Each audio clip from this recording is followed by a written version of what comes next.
এই কিশোর যৌবনের শুরুর এই যুবক আব্দুল্লাহ ইবনে ওমর রাদিয়াল্লাহু তাআলা আনহু বলছেন যে আমি মদিনার মসজিদে নববীতে বসেছিলাম, 10 জনের একজন, আমাদের সাথে আবু বকর, ওমর, ওসমান রাদিয়াল্লাহু তাআলা আনহু আরো কয়েকজন ছিলেন, 10 নম্বর ছিলাম আমি। ইযজা শাবুম মিনাল আনসার, এমত অবস্থায় এই সময়ে একজন আনসারি যুবক অর্থাৎ মদিনার যুবক মসজিদে এসে ঢুকলেন। এটাও যুবক, খেয়াল করেন, কারণ এখান থেকে যুব সমাজের পক্ষ থেকে শুভেচ্ছা দেওয়া হচ্ছিল শুনে আমার মনে পড়লো যে যুবকেরা যে ইসলামের সবচেয়ে বড় সৈনিক এবং জান্নাতে সবচেয়ে বড় অগ্রগামী, এটা একটু যুবকদের সামনে, আমাদের সামনে বুড়ো যারা আদমরা, ওরে নবীন, ওরে আমার কাঁচা, আদমরাদের ঘা মেরে তুই বাঁচা। তো এই ঘা মারার দায়িত্বও যুবকদের। আমরা যারা বুড়ো হয়ে গেছি, আমাদের মস্তিষ্ক, মন, মগজ ভরে গেছে কুসংস্কার, স্থবিরতা, সত্যকে গ্রহণ করতে পারি না, সত্য মিথ্যার বিরুদ্ধে উঁচু হতে পারি না, কি হবে সবকিছুতেই পাপ করতেও দুর্বলতা, পুণ্য করতেও দুর্বলতা। তাই যুবকদের অবস্থাটা দেখেন, রাসূলুল্লাহ সাল্লাল্লাহু আলাইহি ওয়াসাল্লামের চারিপাশে যুবকরা থাকতেন, আর তিনিই বা কত সুন্দর আচরণ করতেন কিশোর যুবকদের সাথে। আর এক কিশোর, রাসূলুল্লাহ সাল্লাল্লাহু আলাইহি ওয়াসাল্লাম যখন মদিনায় যান তখন বয়স মাত্র 7-8 বছর। আনাস ইবনে মালিক, রাসূলুল্লাহ সাল্লাল্লাহু আলাইহি ওয়াসাল্লাম মদিনায় যাওয়ার পরে তার মা উম্মু সুলাইম আসলেন, ইয়া রাসূলুল্লাহ, আমার ছেলে আনাস, বাপটা চলে গেছিল মালিক ইবনে নদর। উম্মু সুলাইম মুসলমান হওয়ার কারণে কঠিন রেগে গেলেন যে তুমি ইসলাম ত্যাগ করো, তিনি করলেন না, রাগ করে সিরিয়া গেলেন, সিরিয়া যাওয়ার পথে মরে গেলেন, এতিম ছেলে। ইয়া রাসূলুল্লাহ, আমার এতিম ছেলেটাকে লেখাপড়া শিখিয়েছি, আমি যতটুকু পেরেছি আদব শিখিয়েছি, আপনি একে খাদেম হিসেবে নেন, আপনার খেদমত করবে। 10টা বছর মদিনার জীবনে রাসূলুল্লাহ সাল্লাল্লাহু আলাইহি ওয়াসাল্লামের খেদমত করেছেন আনাস ইবনে মালিক। খেদমত তো বোঝেন, বাড়ির ভিতরে, ঘরের ভিতরে, রাগের মাথায়, স্নেহের মাথায়, সব সময়। অর্থাৎ আমাদের প্রকৃত তবিয়ত কি এটা ভালো জানে বাড়ির ভিতর যারা থাকে, ঠিক না? বাইরে তো আমরা অনেক লৌকিকতাতে কিছু দমন করি নিজেকে, ঠিক না? সেই আনাস ইবনে মালিক রাদিয়াল্লাহু তাআলা আনহু বলছেন যে খাদামতু রাসূলুল্লাহ সাল্লাল্লাহু আলাইহি ওয়াসাল্লাম 10 সিনিন, আমি 10 বছর নবীজির খেদমত করছি। কোনদিন একবারের জন্য কোনো ব্যাপারে বলেননি আমি এটা করতে বললাম করোনি কেন,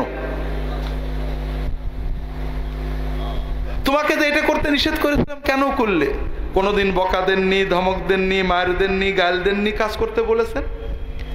আনাস ইবনে মালিককে একটা কাজে পাঠিয়েছেন, কিশোর ছেলে, কাজে যেতে যেতে যুবক শিশুরা খেলা করছে, দাঁড়িয়ে একটু দেখছে। রাসূলুল্লাহ সাল্লাল্লাহু আলাইহি ওয়াসাল্লাম বুঝতে পেরেছেন যে আনাস যায় কিনা, উনি নিজে বেরিয়েছেন, যে দেখেন আনাস খেলা দেখছে, মুস্কে এসে বলছেন কি ব্যাপার, খেলা দেখছো? আচ্ছা দেখো আমি নিজেই যাচ্ছি। আল্লাহ। আর আমরা হলে কি বলতাম?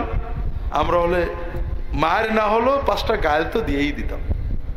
তো যেটা বলছিলাম, এই আনসারি যুবক, মদিনার যুবক আসছে, ও যুবক জানে নামাজের সময় গেলে ভিড়, সব কথা বলতে পারবো না, অফ টাইমে রাসূলুল্লাহ সাল্লাল্লাহু আলাইহি ওয়াসাল্লামের কাছে অল্প মানুষ আছে, আমি আমার সবচেয়ে জরুরি প্রশ্নটা জেনে নিই।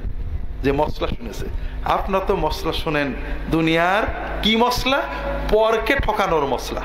আমি আবার প্রশ্ন দেখে বুঝি এটা ঝগড়ার প্রশ্ন, এ প্রশ্নের উত্তর দিলেও গুনাহ হবে।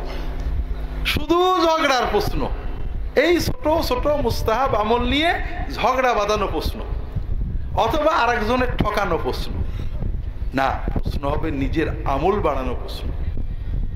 সেই প্রশ্ন করলেও সওয়াব, উত্তর দিলেও সওয়াব। সুবহানাল্লাহ। যুবক এসে প্রশ্ন করছে, ইয়া রাসূলুল্লাহ, আইয়ুল মুসলিমিনা আফদল, মুসলমানদের ভিতরে শ্রেষ্ঠ সেরা মুসলমান কে? কি জন্য প্রশ্নটা করলেন? সেরা মুসলমানকে চিনে সালাম করে দোয়া নেবেন, এই জন্য, ঠিক না? এই জন্য, তাই না? কি জন্য? নিজে সেরা মুসলমান হবেন। যুবক সে চাই সব মুসলমানের সেরা হবে সে।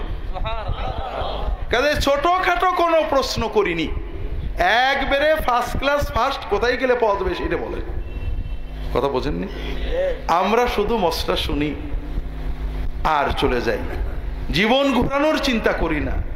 অথবা অনেক সময় আমি প্রশ্ন করি বিভিন্ন প্রসঙ্গে, বা আজকে ওলি আল্লাহদের আমল আলোচনা করব, কি জন্য? যেন আমরা সমাজের আউলিয়া কেরামে চিনে তাদের কাছে যেতে পারি, তাদের থেকে দোয়া নিতে পারি। সবাই বলে হ্যাঁ হ্যাঁ। তা আমি একটা উদাহরণ দিই, যে একজন সাঁতার শিখবে, এক গুরুর কাছে গেল, গুরু সাঁতার শিখিয়ে দাও, বলে চলো। গুরু নিয়ে পানিতে নামে হাত ধরে থাকলো, ও সাঁতার কাটলো, বলে এইভাবে পার এক ভাবে, তারপর হাত তুলে আনলো। গুরু আবার সাঁতার কাটবো, সপ্তাহখানেক পরে আবার পানিতে নিয়ে যে হাত ধরে থাকলো, সাঁতার কাটলো, চলে আসলো। আর এক গুরুর কাছে গেল, বলে চলো সাঁতার শিখাবো, হাত ধরে থাকলো, অনেকক্ষণ সাঁতার কাটলো, নিয়মকরণ বলে দিল, এরপর ধাক্কা মেরে পানির ভিতর ফেলে দিল। গুরু হাত ধরো হাত ধরো হাত ধরো, তুই সাঁতরা। ও পানি টানি খেয়ে 2-4-5 ঢোক খেয়ে কোন রকমে কুলিয়ে আসলো। সাঁতার শিখবে কোন গুরুর কাছে? হ্যাঁ, আপনারা হ্যাঁ, আপনারা কেমন গুরু চান? হ্যাঁ, কেমন ওয়াজ চান?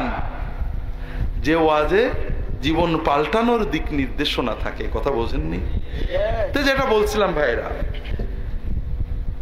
এই যুবক জীবন পাল্টানোর জন্য রাসূলুল্লাহ সাল্লাল্লাহু আলাইহি ওয়াসাল্লামের কাছে গেছে, প্রশ্ন করছে কি, আইয়ুল মুসলিমিনা আফদল, শ্রেষ্ঠ মুসলমান কে? এক কথাই প্রশ্নের উত্তর দিতে হবে। যেমন প্রশ্নকারী রাসূলুল্লাহ সাল্লাল্লাহু আলাইহি ওয়াসাল্লাম সেই রকমই উত্তর দিচ্ছেন সুন্দর করে, এক কথাই, আহসানুহুম খুলুকান, মুসলমানদের ভিতরে সেই বেস্ট মুসলমান যে বেশি তাহাজ্জুদ পড়ে, যে বেশি জিকির করে, যার জুব্বাটা বেশি বড়, যার পাগড়ি বেশি সুন্দর, যে বেশি দান খয়রাত করে, যে বেশি বার হজ করেছে, যে বেশি নফল নামাজ পড়ে, কিচ্ছু বলেন, সব ভালো, সব ইমানের কর্ম সব ঠিক আছে, কিন্তু শ্রেষ্ঠ মুমিন মুসলমান হওয়ার জন্য রাসূলুল্লাহ সাল্লাল্লাহু আলাইহি ওয়াসাল্লাম এদিকে গেলেনই না। মুসলমানদের ভিতরে সেই শ্রেষ্ঠ যার আচরণ সবচেয়ে সুন্দর। আল্লাহু আকবার।